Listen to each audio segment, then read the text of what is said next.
शुरू से पढ़ो। स्वापूर्वार्थ व्यवसायात्मकं ज्ञानं प्रमाणम्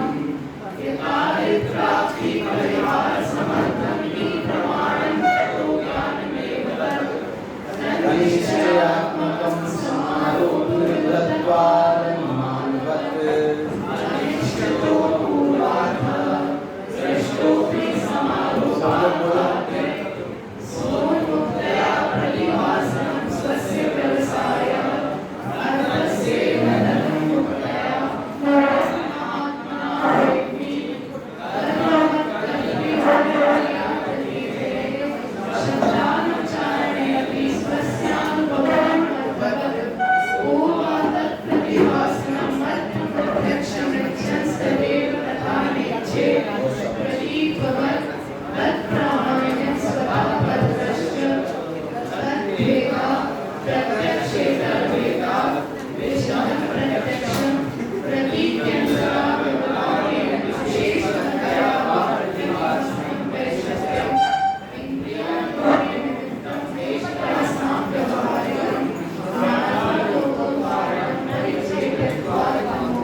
बहुत अच्छा।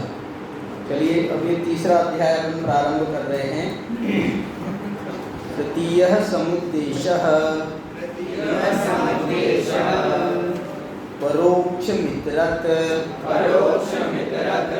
प्रत्यक्षादिनिमित्तं स्मृति प्रत्यभिज्ञान तर्कानुमानागम भेदम्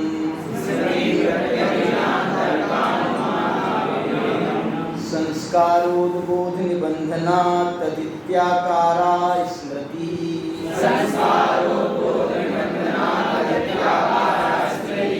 सदैव दत्तो यथा दर्शन स्मरण कारणकं संकलनं प्रत्यभिज्ञानम्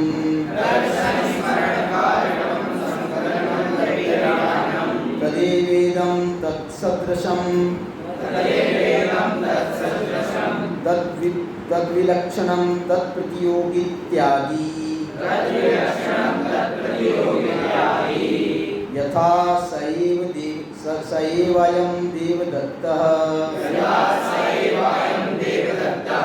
वो सदृशो गव्यः वो विलक्षणो महिषः इदमस्मात् दूरम् रक्षोऽयम् इत्यादि उपलम्भानुपलम्भ निमित्तं व्याप्तिज्ञानमोहः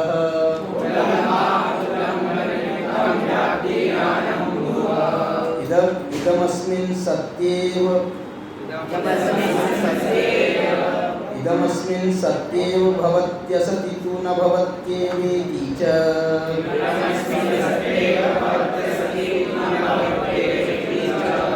यथाग्नावेव धूमस्तदभावे न भवत्येवेति च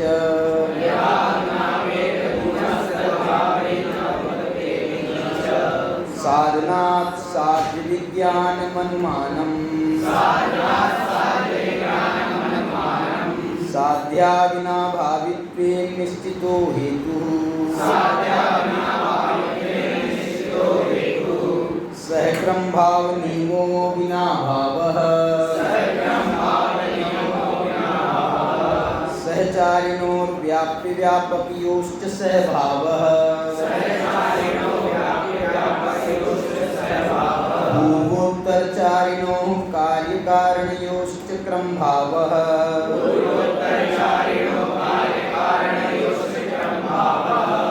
चलिए तर्कात् तन्निर्णयः इष्टमवादितमसिद्धं साध्यम। चलिए, अपन ने इतने सूत्र पढ़े हैं, अब अपन तीसरे अध्याय में प्रवेश कर रहे हैं।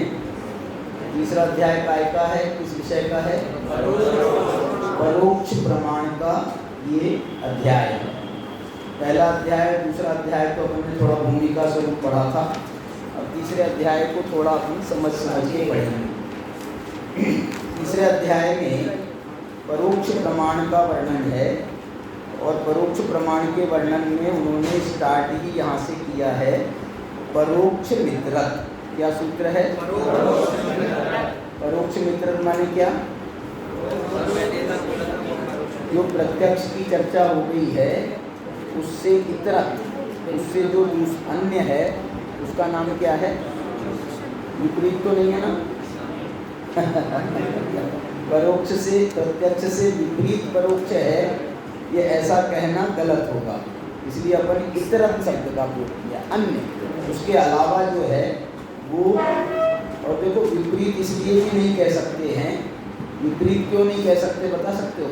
सूत्र के आधार पर बताओ, सूत्र के आधार पर है? बोलो, सूत्र के आधार पर बताओ। दूसरा जो सूत्र है वहाँ से प्रारंभ हो रहा है।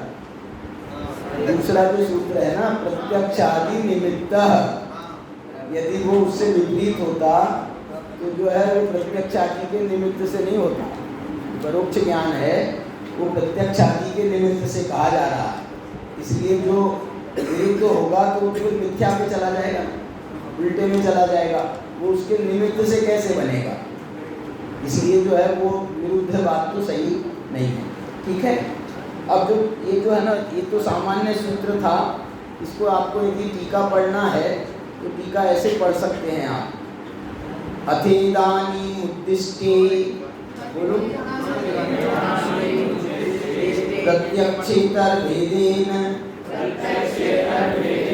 प्रमाण द्वित्वे प्रथम भेदम व्याख्याय इतरत व्याचष्टे। बोलो सब जन एक साथ।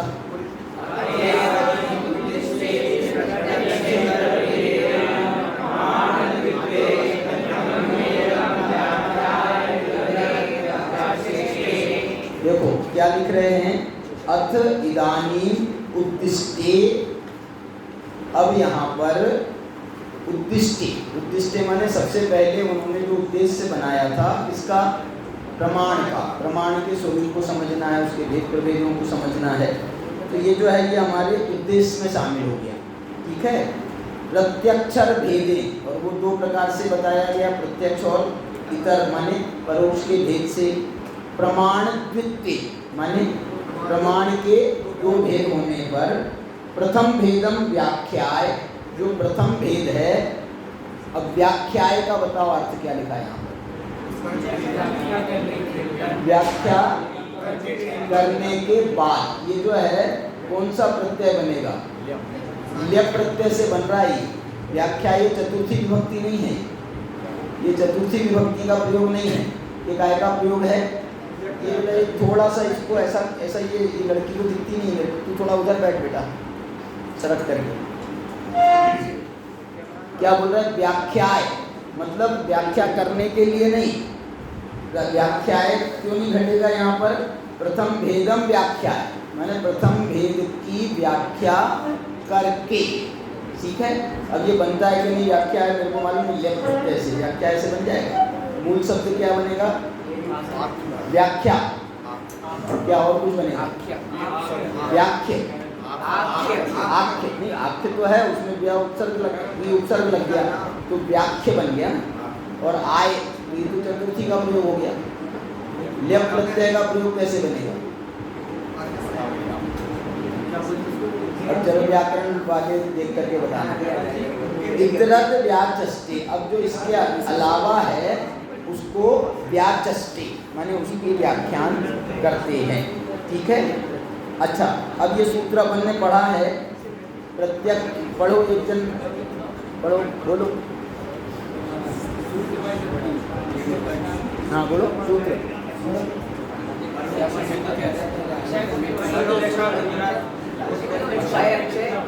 चलिए कौन सा पढ़ना है? पहले ही पढ़ो पहले ही पढ़ो। परोक्ष मित्रत। अब ये जो दूसरा भेद है वो कौन सा है? परोक्षम। परोक्ष नाम से दूसरा भेद है, इसलिए यहाँ पर बताया उक्त प्रतिपक्ष मित्रत शब्दों ब्रूते। अब देखो यहाँ पर वो खुद भी कह रहे हैं प्रतिपक्ष, प्रतिपक्ष कह रहे हैं इसको, लेकिन ये प्रतिपक्ष का मतलब जो है विरोधी नहीं, हाँ प्रतिपक्ष माने दूसरा अपर पक्ष जो है। प्रतिपक्ष मित्रत शब्दों भूते, मित्रत शब्द से प्रतिपक्ष की सूचना मिलती है।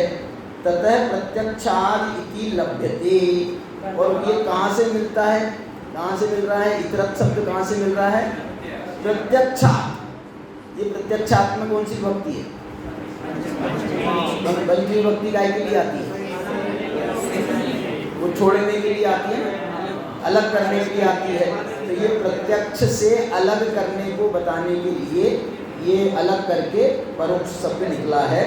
और तच्च परोक्षम, वो क्या निकला? उसको छोड़ करके क्या निकला? प्रत्यक्ष को छोड़ करके प्रत्यक्ष निकला। इति तस्य च सामग्री स्वरूपे निरूपयन्नाह।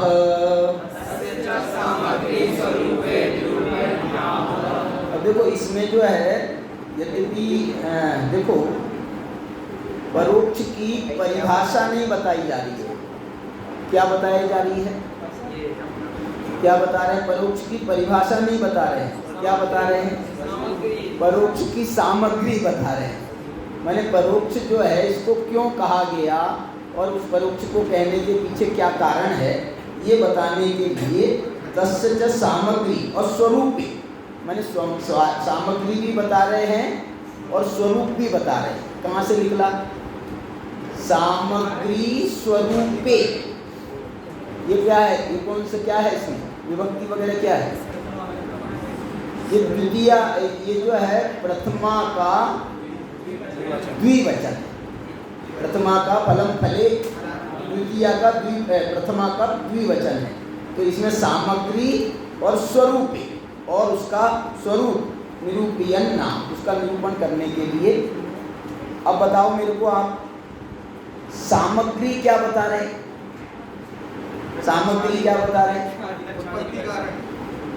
सामग्री क्या बता रहे हैं? मतलब वो जो है ना प्रत्यक्ष आदि के निमित्त से होता है, प्रत्यक्ष आदि निमित्तम। तो प्रत्यक्ष, इसमें सामग्री क्या है? प्रत्यक्ष आदि।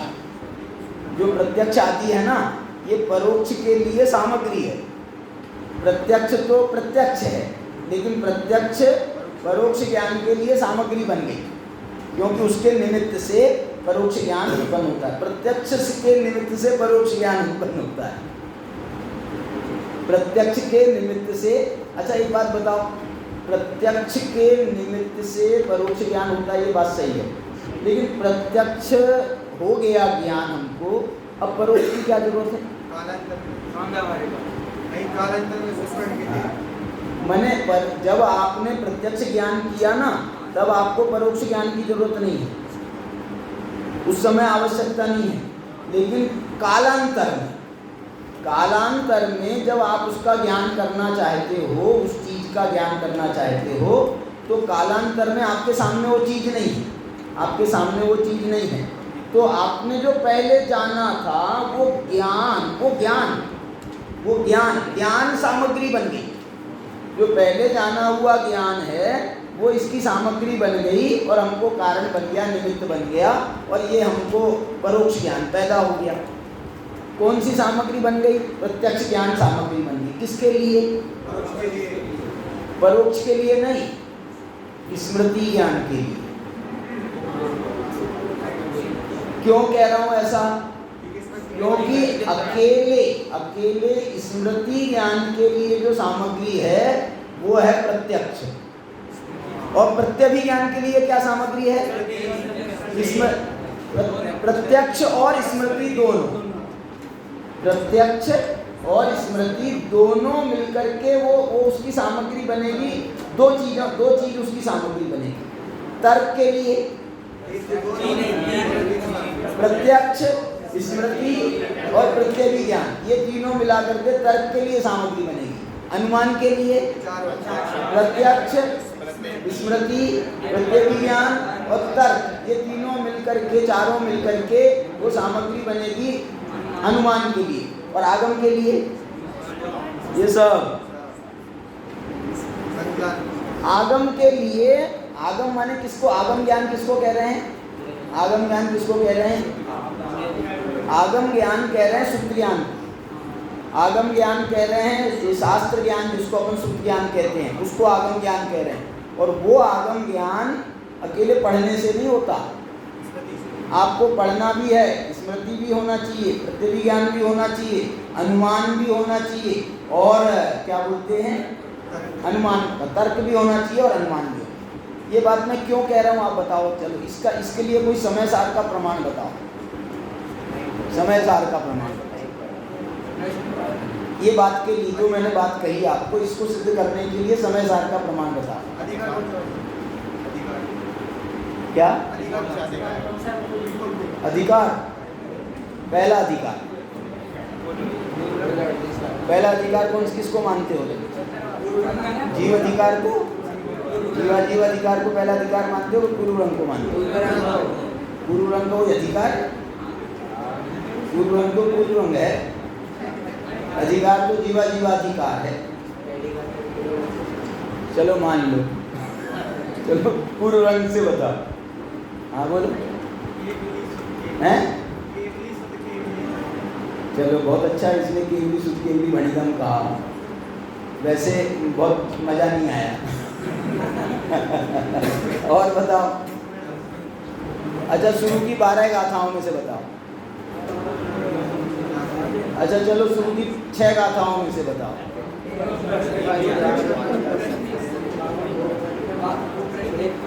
प्रश्न फिर से रिपीट करो, बोल रहे कौन बताएगा प्रश्न?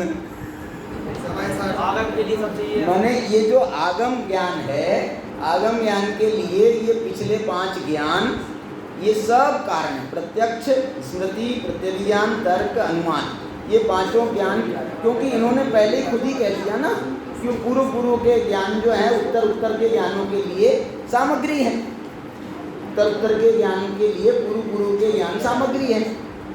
वो सामग्री नहीं है बल्कि वो उसका स्वरूप बन रहा।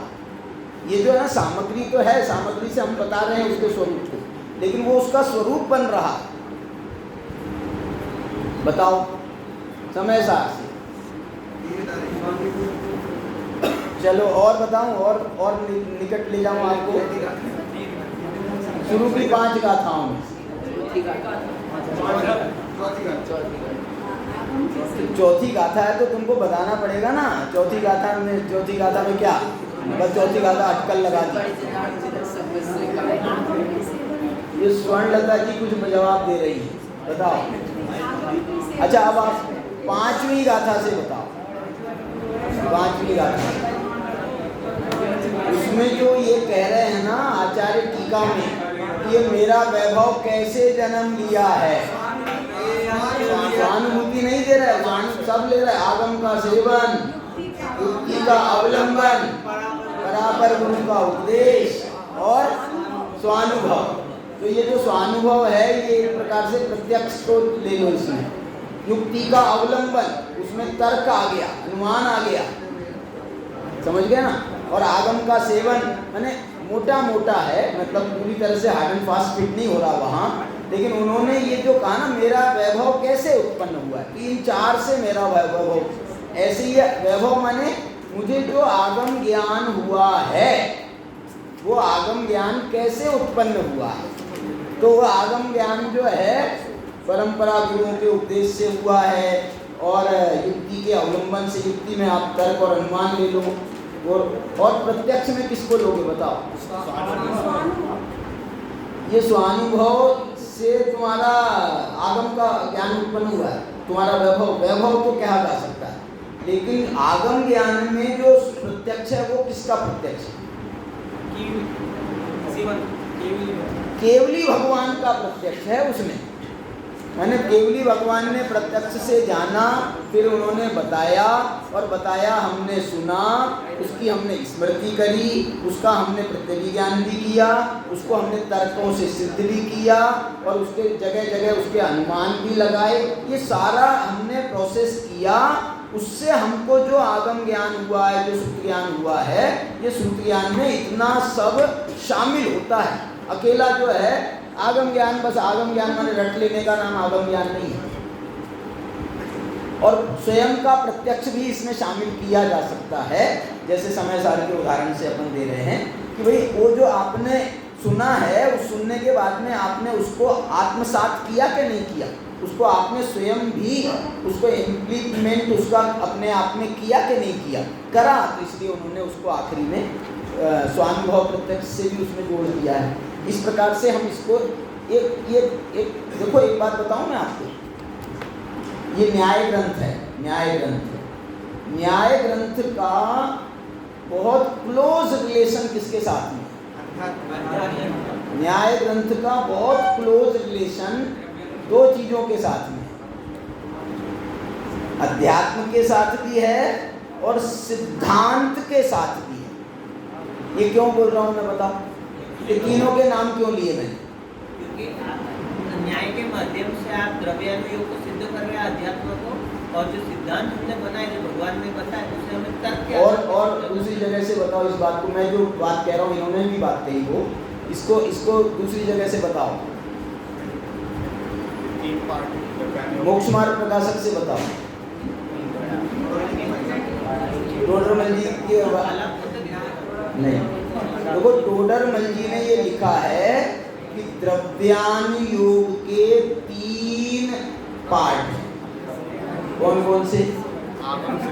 सिद्धांत, न्याय और अध्यात्म। ये इसलिए इनका क्लोज रिलेशनशिप है। न्याय के बिना अध्यात्म नहीं समझा जा सकता। क्यों बोल रहा हूं मैं? क्योंकि जो आत्मख्याति टीका है जैसे समय सार की, वो आप बिना न्याय के समझ सकते हो? बिना न्याय के आप उसकी टीका नहीं, क्योंकि उसमें जगह जगह न्याय भरे पड़े आत्मख्याति में। इसलिए आपको और एक बात बताऊं, एक वीर सागर महाराज हुए सोलापुर के। सोलापुर में एक वीर सागर महाराज हुए हैं। उन्होंने न्याय दीपिका का एक वर्जन निकाला है। क्या नाम से निकाला है? उन्होंने निकाला अध्यात्म न्याय दीपिका। अष्टसहस्त्री का भी वो प्रयोग कर रहे थे, अध्यात्म अष्टसहस्त्री। मतलब ये न्याय ग्रंथों को वो अध्यात्म के सांचे में ढालते थे और वो ढाला जा सकता है खूब अच्छे से। तो उन्होंने उसका प्रयोग किया भी था। तो अध्यात्म न्याय दीपिका के नाम से, तो उन्होंने जब न्याय दीपिका छपाई थी तो उसका नाम ही रखा था अध्यात्म न्याय दीपिका। उसमें उन्होंने कुछ जगह न्याय दीपिका के पुस्तक में उन्होंने आध्यात्मिक उसके अर्थ क्या बनेंगे, ऐसे उन्होंने जगह दिए हैं। आपको मिल भी सकता है, वो मिल सकता है, यहाँ है। चलिए ठीक है, बहुत बढ़िया। चलिए अब ये जो है ना, इस प्रकार से इस सूत्र की ये व्याख्या बन रही है। और ये जो है ना, मैं आगे जो स्मृति आदि जो है, मूल रूप से आप ये कह सकते हो, क्या कह सकते हो, इसमें जो है ना सामग्री बताई, ठीक है, और स्वरूप बताया। किसका स्वरूप बताया? सामग्री तो सबकी बताई, सामग्री तो सभी ज्ञानों की बताई, लेकिन जो स्वरूप बताया है वो मुख्य रूप से परोक्ष ज्ञान का स्वरूप बताया। क्या बताया परोक्ष ज्ञान का स्वरूप? यहाँ बताया है, सूत्र से बोलो, सूत्र से। प्रत्यक्षादि निमित्तम, ये स्वरूप है उसका, कि प्रत्यक्ष आदि के निमित्त से होता है। वो स्वरूप क्यों कह रहे हैं? स्वरूप कहो, लक्षण भी बना सकते हो आप, उसको लक्षण भी कह सकते हो। अच्छा, परोक्ष के लिए इसको कैसे, इसको हम लक्षण मानेंगे? परोक्ष की क्या परिभाषा है? परोक्ष की क्या परिभाषा है? या शाब्दिक उसका विग्रह करके बताओ। प्रत्यक्ष का बताया था ना, प्रति अक्षम इति प्रत्यक्षम। परोक्ष के लिए क्या बनेगा? परोक्ष संधि विग्रह करो, बोल। हैं? हाँ, समास विग्रह कर दे यार। हैं? ये क्या ये समास विग्रह कैसे हो गया?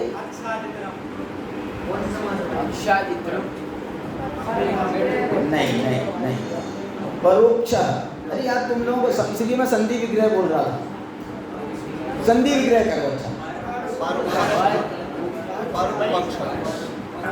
स्वरो अक्षः परः अक्षः परोक्षः, माने ये वो ज्ञान है जिसका अक्ष पर है। क्या बोला?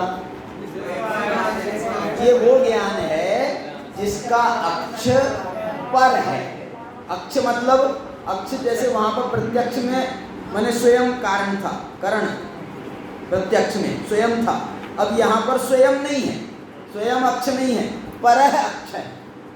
माने दूसरे के निमित्त से जब ज्ञान होता है उसको परोक्ष कह रहे हैं। क्या बोल रहे हैं? परक प्लस अक्ष तो परक ही होगा, क्यों? क्योंकि आप स्वर्ण संधि लगाएंगे। ये विसर्ग संधि है, विसर्ग संधि। परो परो अक्ष पर अक्ष है।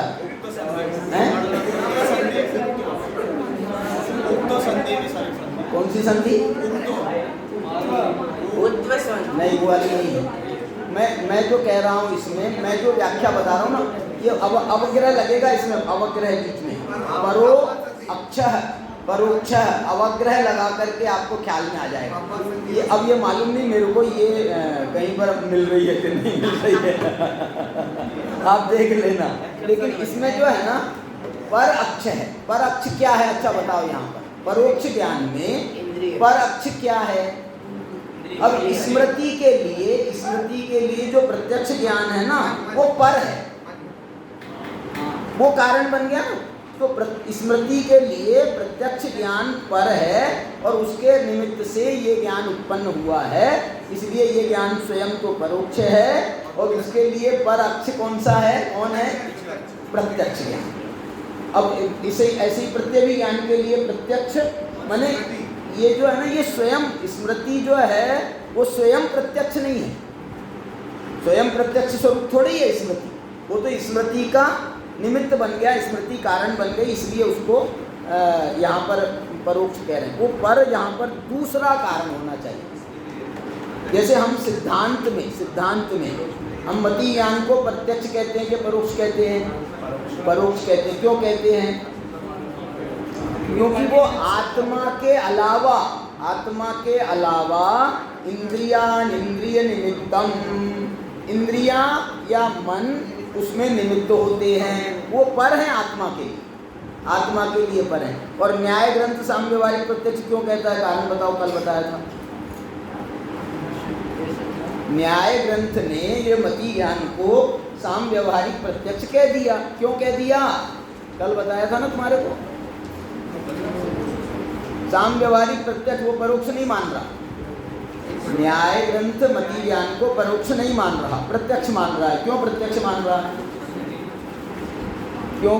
हाँ बोलो। क्योंकि हमें बाहरी पदार्थ को शुद्ध करना है जिससे कि हम न्याय में खड़े रह सके, इसलिए हमने व्यवहार शब्द दे दिया कि व्यवहार से इसे हम सिद्ध करना चाहते हैं। तो व्यवहार से कह रहे हैं, तो व्यवहार का कारण क्या है? व्यवहार, ऐसा व्यवहार क्यों कर रहे हो आप? सिद्धांत जिस व्यवहार से इनकार कर रहा है, सिद्धांत कह रहा है ये परोक्ष है और तुम कह रहे हो प्रत्यक्ष है। लोक व्यवहार में वो ये कहते हैं मैंने साक्षात अपनी आँख से देखा, मैंने साक्षात अपनी नाक से सूंघा, मैंने साक्षात अपने कान से सुना। और एक और कारण बताया था, क्या बताया था कल मैंने, कि ये व्यवहार में ये शरीर और आत्मा को अलग अलग कहने का व्यवहार नहीं है, शरीर और आत्मा को एक मान करके कहने का व्यवहार में शरीर और आत्मा को अलग अलग कह करके करने का व्यवहार नहीं है, एक कह करके व्यवहार है। इसलिए यहाँ पर जब एक ही चीज है और उससे ही हमको ज्ञान हुआ है तो प्रत्यक्ष हुआ। फिर श्रुति ज्ञान को परोक्ष क्यों कहते हैं बताओ? श्रुति ज्ञान को तो न्याय ने भी परोक्ष का और सिद्धांत ने भी परोक्ष का, क्यों?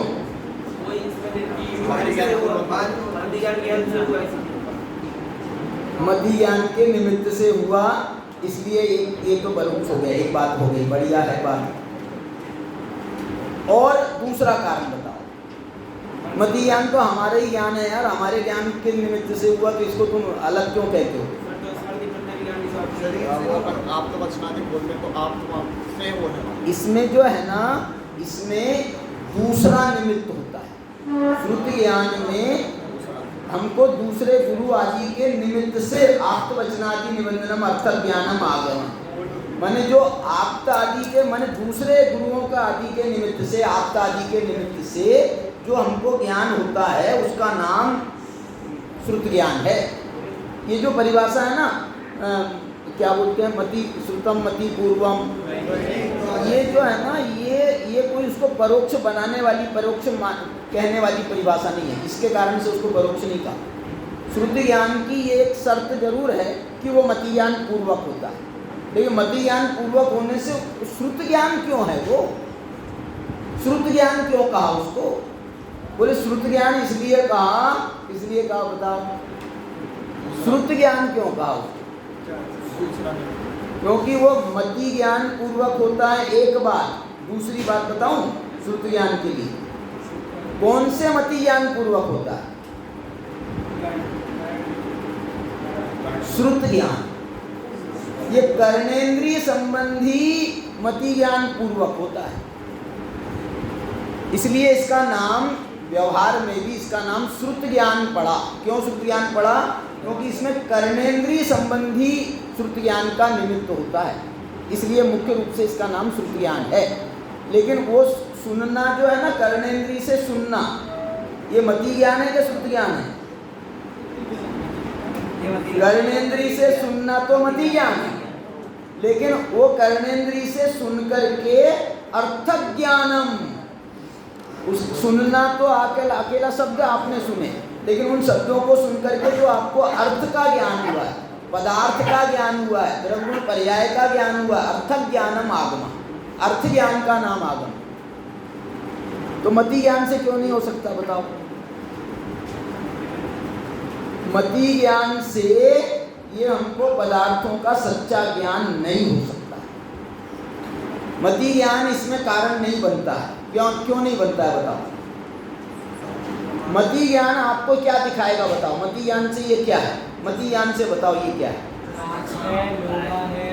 लोहा है, कांच है, ये है, वो है। और श्रुत ज्ञान हमको क्या बता रहा है इसके बारे में?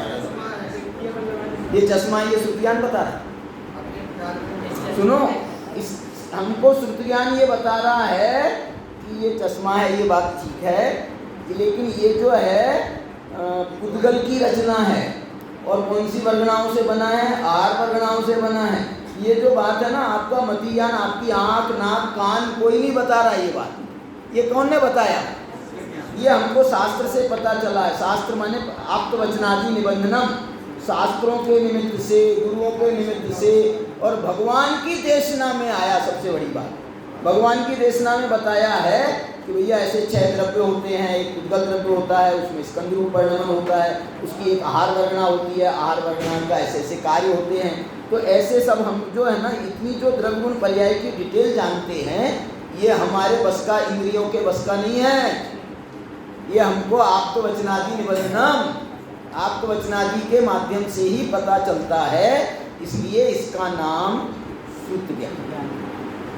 श्रुत ज्ञान का जो है, इसमें बहुत सारा रोल है, बहुत सारी चीज़ें हैं जो समझने जैसी हैं श्रुत ज्ञान के लिए।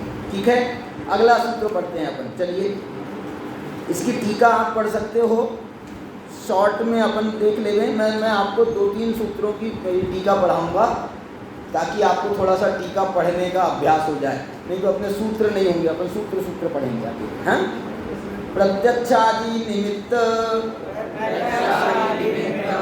विद्यत्रादि शब्देन परोक्षमपि गृह्यते।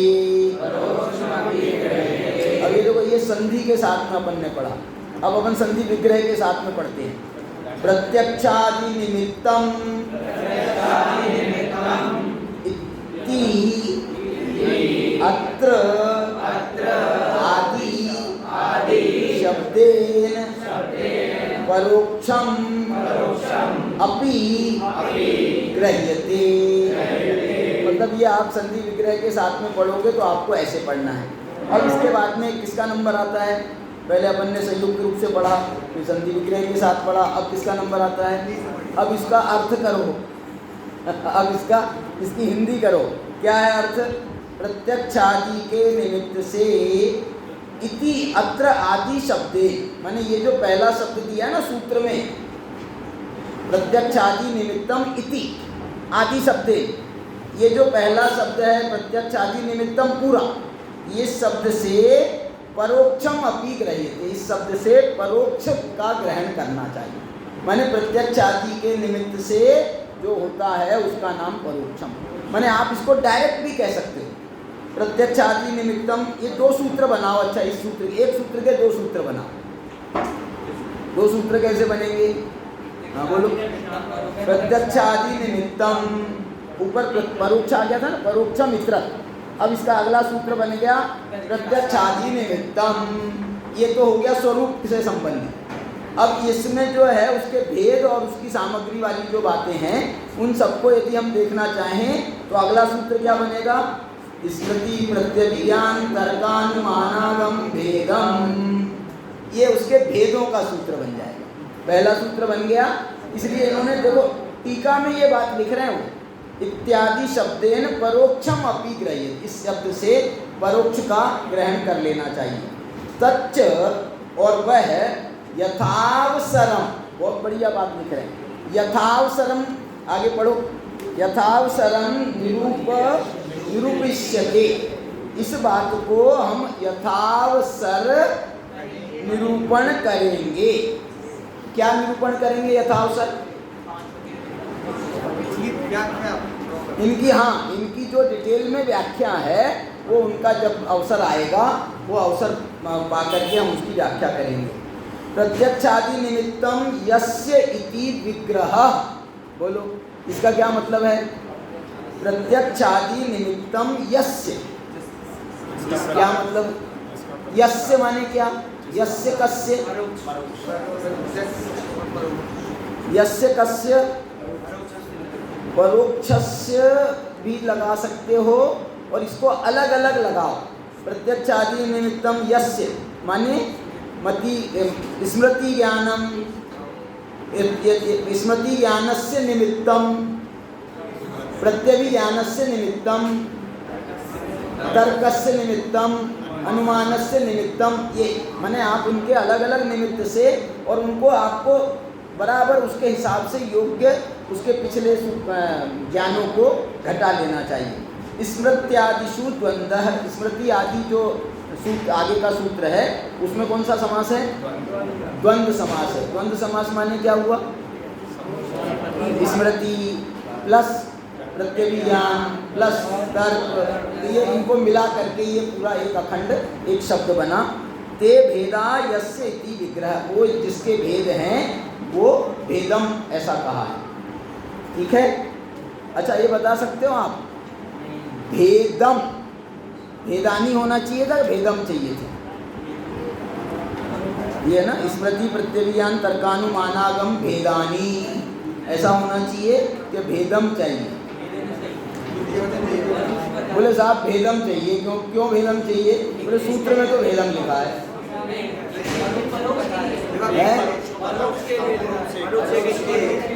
ये परोक्ष के भेद हैं और परोक्ष कितने हैं? एक नहीं है, ज्ञान तो 5 हैं, लेकिन इन 5 ज्ञानों में क्या एक है? परोक्ष नहीं, परोक्षत्व। जो परोक्ष पना है इन 5 ज्ञानों में, जो परोक्ष पना है वो एक है। इस कारण से इसको एकत्व किया। आप उदाहरण बता सकते हो? और कोई दूसरा उदाहरण बताओ, और दूसरा उदाहरण बताओ, और दूसरा सूत्र बताओ। मति स्मृति संज्ञा मति सुतावधि मन पर्य केवलानी। देखो केवलानी भी कह रहे हैं और ज्ञानम भी कह रहे हैं। मैंने 5 भेद भी बता रहे हैं और ये एक ज्ञान के भेद हैं, ये भी बता रहे हैं। ऐसी परोक्ष एक है और उसके 5 भेद हैं, तो हम इसको सूत्र को ऐसा भी बता सकते हैं। कैसा? मति स्मृति संज्ञा चिंता, नहीं सॉरी क्या है सूत्र? मति स्मृति स्मृति प्रत्यज्ञान तर्कानुमानागमा मानागमानी भेदानी नहीं, परोक्षम। ये 5 भेद बताएंगे और अंत में क्या है? परोक्षम। ठीक है, जैसे तत्वार्थ सूत्र के अपन ने सूत्रों में किया। अब आगे चलते हैं। तत्र स्मृतिं क्रम प्राप्ताम दर्शयन् नाह। बोलो। तत्र स्मृतिं क्रम प्राप्ताम दर्शयन् नाह। अब जो है परोक्ष की सामान्य चर्चा हो गई। अब जो स्मृति की चर्चा करना क्रम प्राप्त है तो उसकी चर्चा कर रहे हैं। अब मैं ये कह रहा हूँ आपको कि ये जो अगले सूत्र है ना, इसमें कुछ सूत्र ऐसे हैं, जैसे स्मृति का सूत्र है। स्मृति का जो सूत्र लिखा है इन्होंने, सुनो पहले। संस्कारोद्बोध निबंधना तदित्याकारा स्मृति। अब ये जो सूत्र है, ये सूत्र क्या बोल रहा है? सूत्र का अर्थ बताओ पहले थोड़ा।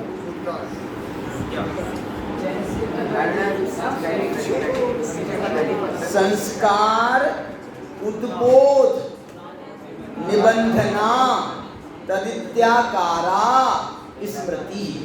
माने ये कह रहे हैं संस्कार का उद्बोध, माने संस्कार का प्रकटपना।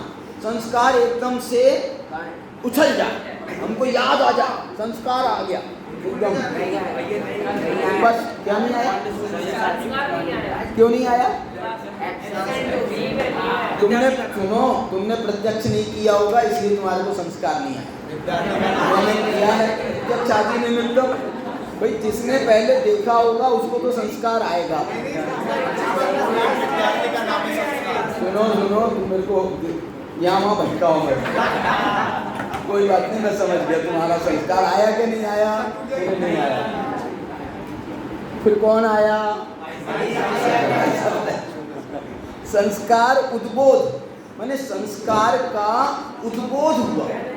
संस्कार का उद्बोध हुआ कब होगा? ये जब पहले जाना गया होगा विषय, पहले देखा गया होगा, प्रत्यक्ष किया गया होगा, तो उसका संस्कार होता है। और वो संस्कार भी ऐसे ही नहीं होता है। कब होता है बताओ? अच्छा हैं? शाबाश। मतलब मति ज्ञान के निमित्त से होता है, और मति ज्ञान के चारों स्टेप पार किए हो तो होता है। 4 स्टेप कौन सी? अवग्रह, ईहा, अपाय, धारणा। इसलिए इन्होंने जो लिखा है ना संस्कार, ये संस्कार शब्द वास्तव में धारणा की ओर ले जाता है। उसका नाम धारणा में संस्कार है। अकेला मति ज्ञान से संस्कार नहीं हो, प्रत्यक्ष से संस्कार नहीं बन रहा। यदि आपकी धारणा हुई है उस चीज की तो संस्कार बनता है, और उसका जब उद्बोध निबंधन होता है उससे स्मृति होती है। और स्मृति की एक बहुत अच्छी जो इसमें क्या बोलना चाहिए, स्मृति का लक्षण दिया है, स्मृति का अथवा स्वरूप बताया है। वो क्या बताया है? तदित्याकारा। तदित्याकारा स्मृति का मतलब क्या है? वो ये कह रहे हैं स्मृति का आकार बताओ। स्मृति का आकार बताओ। स्मृति का आकार क्या? मैंने आपको जब ऐसा आपको याद आए ना, जब ऐसा आपका हो जाए तो समझ लेना आपको स्मृति हुई। इसका नाम है स्मृति ज्ञान। तद इति आकारा स्मृति। चलो आगे और चर्चा अपन विशेष करेंगे। अभी की चर्चा को यहीं विराम देते हैं। आइए मनीष जी भाई साहब।